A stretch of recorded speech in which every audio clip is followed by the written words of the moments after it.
சொரா புட்டு எப்படி பண்ணுறதுன்னு பார்க்கலாமா வாங்க. 1 கிலோ அளவுக்கு சொரா எடுத்திருக்கேன். நீங்கள் புட்டுக்குன்னா பெரிய பெரிய பீஸாக அந்த மாதிரி கட் பண்ணி கொடுப்பாங்க. நான் நல்லா க்ளீன் பண்ணி பாத்திரத்தில் வச்சுருக்கேன். இது கூட சொரா முழுகிற அளவுக்கு தண்ணி சேர்த்துக்கலாம். கூடவே ஒரு 1/4 ஸ்பூன் அளவுக்கு மஞ்சத்தூள் சேர்த்து ஒரு 2 கொதி வர அளவுக்கு வேக வச்சா போதும். அதிகமாக வேக வச்சோம்னா ரொம்ப வெந்துடும்.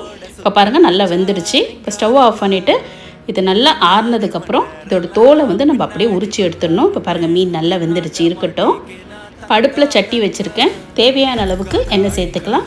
கடுகு, உளுத்தம்பருப்பு, கருவேப்பிலை சேர்த்து நல்லா பொரியட்டும். பொரியறதுக்குள்ளே இந்த சொராவில் ஒரு 1/4 ஸ்பூன் அளவுக்கு மஞ்சத்தூள், தேவையான அளவுக்கு உப்பும் சேர்த்துக்கிறேன். இப்போ பொரிஞ்சதுக்கப்புறம் பொடியாக நறுக்கின வெங்காயம் சேர்த்துக்கலாம்.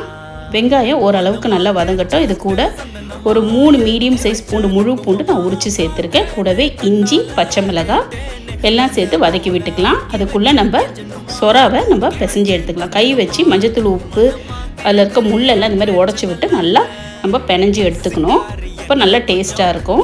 இப்போ நல்லா கலந்துட்டேன். இப்போ வெங்காயம், பச்சை மிளகாய், இஞ்சி, பூண்டு எல்லாம் நல்லா வதங்கியிருக்கு. இப்போ பிசைஞ்சு வச்சுருக்க சொராவை இதோடு சேர்த்துக்கலாம். சேர்த்துட்டு நல்லா மிக்ஸ் பண்ணிக்கலாம். மீடியம் ஃப்ளேம்லேயே ஒரு 10 நிமிஷம் வச்சிங்கன்னா சூப்பரான சொரா புட்டு ரெடி ஆகிடும். இப்போ மேலே அப்படியே பொடியாக நறுக்கின கொத்தமல்லி இலையை சேர்த்துட்டு 2 கிளறி விட்டிங்கன்னா அட்டகாசமான சொரா புட்டு ரெடி ஆகிடுச்சுங்க. கண்டிப்பாக நீங்களும் ட்ரை பண்ணி பாருங்கள்.